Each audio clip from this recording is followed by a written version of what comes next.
कभी कभी किस्मत ऐसे मोड़ पर ला खड़ा करती है जहां दिल की धड़कनें ही सच बताने लगती हैं। और आज वो ही होने वाला था, क्योंकि जिस पल अनु की सांसें धीमी पड़ रही थी, उसी पल किसी अनजानी शक्ति ने आर्यवर्धन के दिल में तूफान जगा दिया। और कहानी यहीं से बदलने वाली थी। रात की हवा में अजीब सी घुटन थी, जैसे कोई अनकहा डर पूरे शहर पर छा गया हो। और उसी घड़ी आर्यवर्धन अचानक बेचैनी से उठ बैठा। उसके सीने में दर्द जैसा कुछ उठा, मानो किसी ने भीतर एक घंटी बजा दी हो कि अनु किसी मुसीबत में है। और वो खुद समझ नहीं पा रहा था कि ऐसी बेचैनी क्यों हो रही है, क्यों हर सांस उसे सिर्फ अनु का नाम लेने पर मजबूर कर रही है। वो अपनी आंखें मलकर उठता है और कमरे में चहलकदमी करते हुए खुद से कहता है कि आखिर ये क्या हो रहा है।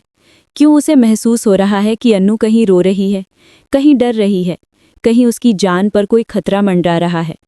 लेकिन उस बेचैनी में उसे सबसे पहले मीरा की बातें याद आती हैं।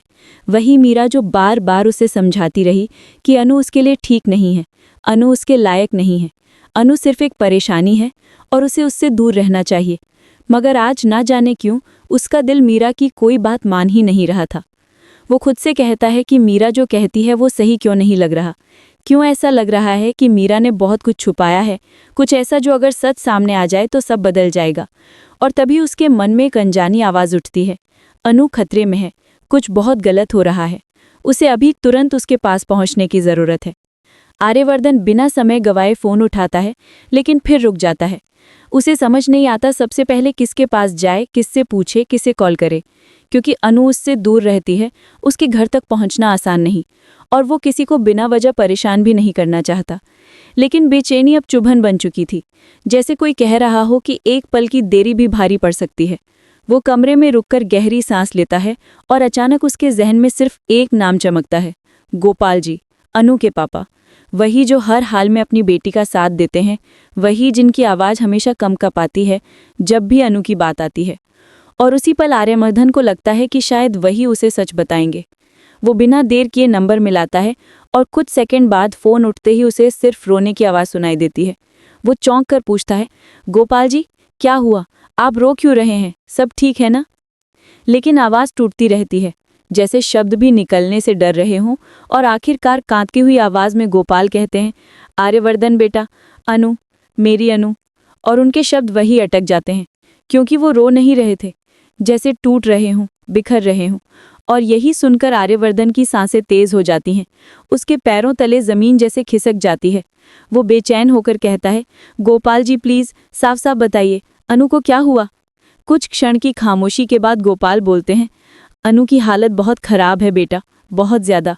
उसे किसी ने डरा दिया है, उसकी हालत इतनी बिगड़ गई कि हमें इमरजेंसी बुलानी पड़ी। यही सुनते ही आर्यवर्धन के हाथ से फ़ोन लगभग गिर जाता है, आंखें फैल जाती हैं और वो बिना जूते पहने, बिना कुछ सोचे समझे, बिना दूसरी बार सोचने का मौका दिए घर से बाहर निकल जाता है। सिर्फ एक बात उसके दिल में गूंजती है, अनु को कुछ नहीं होने दूंगा, जब तक मैं सांस ले रहा हूँ उसे बचाऊंगा। रास्ता तेजी से भागता जा रहा है, उसकी कार हवा की तरह दौड़ रही है, लेकिन उसे लगता है कि वक्त रुक गया है। हर सेकंड भारी है, हर पल एक युग जैसा लग रहा है, और उसकी बेचैनी बढ़ती जा रही है। वो खुद से कहता है कि अगर मैं देर करूं तो नहीं, ये सोच भी नहीं सकता। जब वो घर पहुंचता है जहां अनु बेहोश पड़ी थी, तो बाहर मोहल्ले की भीड़ जमा थी, डर, उदासी और सन्नाटे से भरी हुई। किसी की हंसी नहीं थी, किसी की आवाज़ नहीं, बस सबकी आंखों में चिंता थी। और उस भीड़ को चीरते हुए आर्यवर्धन अंदर जाता है, और जैसे ही वो दरवाजे के भीतर कदम रखता है, उसका दिल धड़कना भूल जाता है। अनु ज़मीन पर पड़ी थी, सांसें धीमी थी, चेहरा सफ़ेद, आंखें बंद, जैसे कोई गहरी लड़ाई लड़कर थक चुकी हो। आर्यवर्धन एक पल भी खुद को रोक नहीं पाता। वो दौड़कर अनु के पास बैठ जाता है और बिना सोचे समझे उसे अपनी बाहों में खींच लेता है। उसका शरीर कांप रहा है, उसकी आवाज़ टूट रही है, और वो बार बार कहता है, अनु, अनु, क्या हो गया तुम्हें? प्लीज़ आंखें खोलो, देखो मैं आया हूँ, मैं हूँ तुम्हारे पास, तुम्हारा आर्या। उसकी आवाज़ में डर था, दर्द था, प्यार था, और एक अनकही स्वीकारोक्ति थी जो शायद उसने खुद से भी कभी नहीं कही थी। वो अनु के चेहरे पर हाथ फेरते हुए उसे झकझोरता है, अनु प्लीज़ जागो, मैं तुम्हें कुछ नहीं होने दूंगा, सुनो मेरी बात, बस एक बार आंखें खोलो। और उस कमरे में सब चुप थे, जैसे दुनिया रुक गई हो। सिर्फ आर्यवर्धन की कांपती आवाज गूंज रही थी। कई सेकंडों तक कोई हलचल नहीं होती और आर्यवर्धन की आंखें भरने लगती हैं, लेकिन तभी अनु की उंगलियां हल्की सी हिलती हैं, जैसे वो किसी अंधेरे कुएं से बाहर आने की कोशिश कर रही हो। और फिर धीरे धीरे उसकी पलकें कांपती हैं और वो आंखें खोलती है। सबसे पहले उसकी नज़र पड़ती है आर्यवर्धन पर, जो उसे बाहों में लिए बैठा है, पूरी तरह टूटा हुआ, पूरी तरह घबराया हुआ। और उस पल अनु का दिल पिघल जाता है। वो चाहकर भी खुद को रोक नहीं पाती और सबके सामने आर्यवर्धन को कसकर गले लगा लेती है, जैसे यही उसकी सुरक्षित जगह हो, जैसे यही उसकी दुनिया हो। अनु कांपती आवाज़ में कहती है, आर्य सर, वो आदमी, वो मुझे मार देगा, प्लीज़ प्लीज़ मुझे बचा लीजिए। और उसकी आवाज़ में डर इतना गहरा था कि सुनकर किसी की भी रूह कांप जाए। आर्यवर्धन उसे शांत करते हुए उसके सिर पर हाथ फेरता है और कहता है, अनु, कौन आदमी, किसने तुम्हें डराया, बताओ मुझे, मैं हूं ना, मैं हूं तुम्हारे साथ। लेकिन अनु इतनी डरी हुई थी कि उसका गला सूख गया, शब्द नहीं निकल पा रहे थे। गोपाल और पूरे मोहल्ले के लोग ये दृश्य देख रहे थे। एक लड़की जो जान बचाने के लिए आर्यवर्धन से लिपटी हुई थी और एक आदमी जो उसे अपने दिल से भी ज्यादा संभाल रहा था। कई लोग हैरान थे, कुछ भावुक, कुछ को पहली बार सच्चाई दिखी। अनु और आर्यवर्धन के दिलों में जो अनकहा था वो आज सबके सामने था। और यहीं से कहानी में आने वाला है एक ऐसा मोड़ जो सब कुछ बदल देगा। अनु अभी भी कांप रही थी। उसकी उंगलियां आर्यवर्धन की शर्ट को ऐसे पकड़ रही थी जैसे अगर उसने छोड़ा तो जिंदगी उससे फिर से फिसल जाए। और आर्यवर्धन उसे लगातार शांत करने की कोशिश कर रहा था, लेकिन उसके मन में सवालों का तूफान चल रहा था कि आखिर किसने अनु को इतना डरा दिया कि वो होश ही खो बैठी। कौन है वो आदमी जिससे वो बचने की भीख मांग रही है? और उससे भी बड़ा सवाल, ये सब अनु अकेले क्यों सह रही थी? उसे क्या डर था कि उसने किसी से कुछ नहीं कहा, यहाँ तक कि उससे भी नहीं बताया, जबकि वो हमेशा उसकी मदद के लिए तैयार रहता है। कमरे का माहौल अब धीरे धीरे भारी होता जा रहा था। कुछ लोग आपस में फुसफुसा रहे थे कि आर्या और अनु के बीच आखिर क्या रिश्ता है। कुछ लोग हैरान थे कि शहर का सबसे सख्त और शांत आदमी आज एक लड़की के लिए इस तरह टूट गया है। और कुछ लोग ये भी सोचने लगे कि शायद दोनों के दिलों में हमेशा से कुछ था जो आज सामने आ गया है।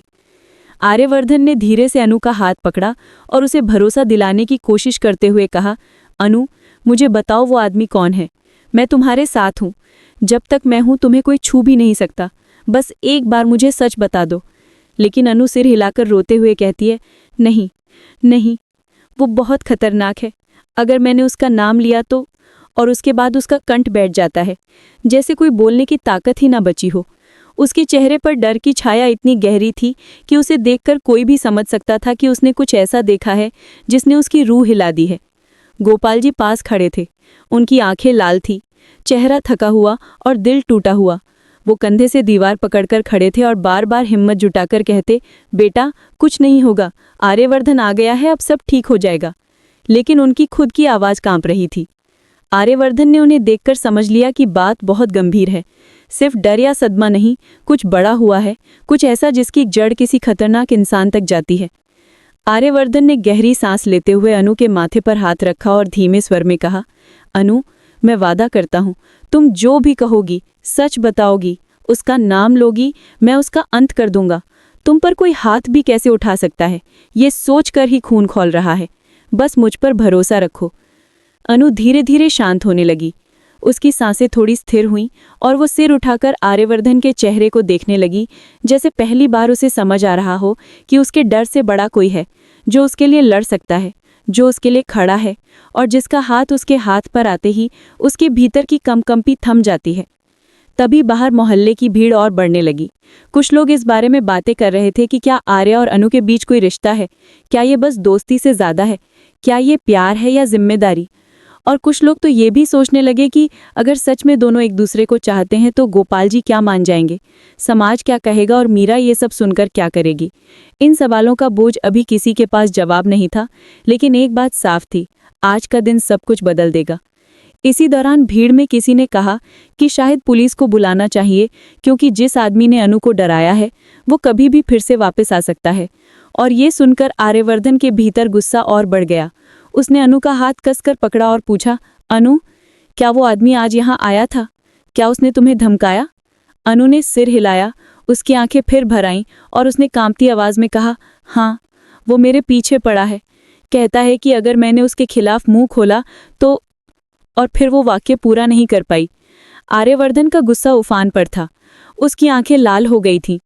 उसे लगा कि अगर वो आदमी इस वक्त सामने आ जाए तो वो उसे खत्म कर देगा।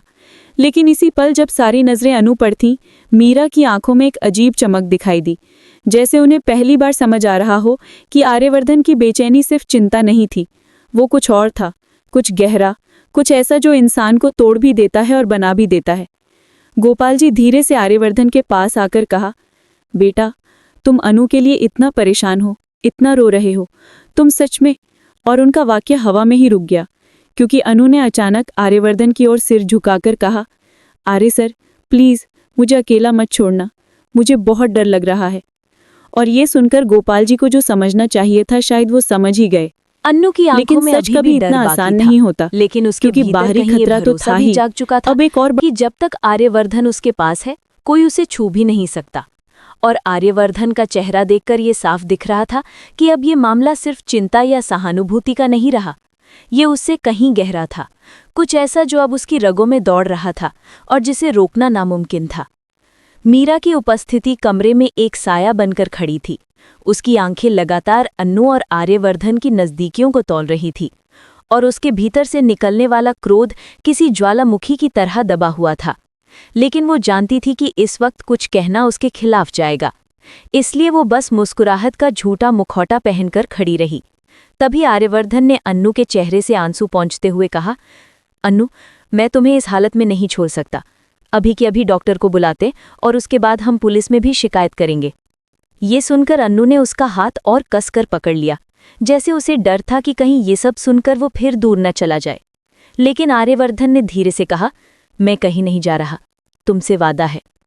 इसमें कोई शक नहीं था कि बाहर जमा भीड़ की फुसफुसाहट अब एक तूफान का रूप ले चुकी थी। सभी को लग रहा था कि मीरा का जगह जगह फैलाया हुआ नाटक अब खत्म होने वाला है, क्योंकि पहली बार आर्यवर्धन ने अन्नू के पक्ष में इस तरह खड़े होकर मीरा की बातों को अनसुना कर दिया था। मीरा ने मौका देखकर कहा, आर्या, मैं अन्नू को अस्पताल ले जाने में मदद कर दूं, तुम्हें शायद काम भी है। लेकिन पहली बार आर्यवर्धन ने उसकी आंखों में सीधी नजर डालकर कहा, मीरा, मैंने कहा ना, मैं अन्नू को अकेला नहीं छोड़ूंगा। ये सुनकर मीरा के चेहरों पर जैसे दरारें पड़ गईं। वो समझ गई कि आज बात बहुत आगे बढ़ चुकी है। गोपाल जी भी इस सब को देखते हुए धीरे से बोले, बेटा, अन्नू ने शायद आज जो डर देखा है, उसके बाद इसे कुछ समय तुम्हारे साथ रहना चाहिए। हो सके तो इसे कुछ दिन अपने पास रख लो। ये सुनते ही मीरा की सांस अटक गई, उसके पैरों के नीचे जमीन सरक गई, लेकिन कहने को उसके पास कुछ नहीं था। आर्यवर्धन ने बिना एक पल सोचे कहा, अंकल, अन्नू जहां चाहेंगी मैं वहीं रखूंगा, जब तक वो खुद सुरक्षित महसूस न करे। अन्नू की आंखों में पहली बार राहत की चमक आई, लेकिन उसी चमक के पीछे एक साया घूम रहा था, वही आदमी, वही खतरा जिसने उसे इस हालत में पहुंचाया था। आर्यवर्धन ने धीरे से पूछा, अन्नू, अगर तुम उस आदमी की शक्ल याद कर पाओ या कोई छोटा सुराग ही दे दो। लेकिन अन्नू सिर झुकाकर धीरे से बोली, आर्या सर, उसका चेहरा तो याद है, पर मैं बोलूंगी नहीं। अगर उसने सुन लिया कि मैंने आपका नाम लिया तो वो आपको भी नुकसान पहुंचा देगा। उसके ये शब्द सुनकर आर्यवर्धन का गुस्सा काबू से बाहर होने ही वाला था, लेकिन उसने खुद को रोका, क्योंकि इस वक्त अन्नू का डर ज्यादा बड़ा था और वो उसकी भावनाओं पर चोट नहीं पहुंचाना चाहता था। उसने बस इतना कहा, अन्नू, मैं वादा करता हूं, अगर उसने तुम्हें छुआ भी या तुम्हारे पास आने की कोशिश की तो सबसे पहले वो मुझे देखेगा और आखिरी भी। ये वाक्य सुनते ही कमरे में मौजूद हर व्यक्ति शांत हो गया, क्योंकि ये सिर्फ सुरक्षा का वादा नहीं था, ये एक ऐसी घोषणा थी जो कोई आदमी सिर्फ उसी के लिए करता है जिससे वो दिल से जुड़ा हो। इसी बीच मीरा बर्दाश्त न कर पाई और तीखे स्वर में बोली, आर्य, तुम्हें समझ नहीं आ रहा, ये सब तुम्हारी कमजोरी का फायदा उठा रही है। ये लड़की तुम्हें अपने जाल में। और आर्यवर्धन को पहली बार उस पर गुस्सा आया। उसने बीच में ही मीरा की बात रोकते हुए कहा, बस मीरा, बहुत बोल चुकी तुम। आज तुम एक बार भी अन्नू के बारे में गलत बोलोगी तो मैं फिर कभी तुमसे बात नहीं करूंगा। ये शब्द मीरा के दिल पर तीर की तरह लगे। उसका चेहरा लाल पड़ गया, उसकी सांसें तेज होने लगी और वो चाहकर भी कोई जवाब नहीं दे पा रही थी, क्योंकि अब कमरे में एक भी व्यक्ति उसके समर्थन में नहीं था। सभी की नज़रों में वो छोटी पड़ चुकी थी। अन्नू ये देखकर घबराई हुई थी, लेकिन उसके लिए ये विश्वास जगाने वाला भी था कि आर्यवर्धन उसके लिए किसी से भी भिड़ सकता है।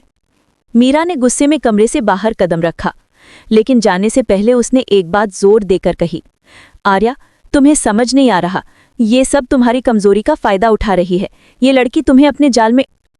और आर्यवर्धन को पहली बार उस पर गुस्सा आया। उसने बीच में ही मीरा की बात रोकते हुए कहा, बस मीरा, बहुत बोल चुकी तुम। आज तुम एक बार भी अन्नू के बारे में गलत बोलोगी तो मैं फिर कभी तुमसे बात नहीं करूंगा।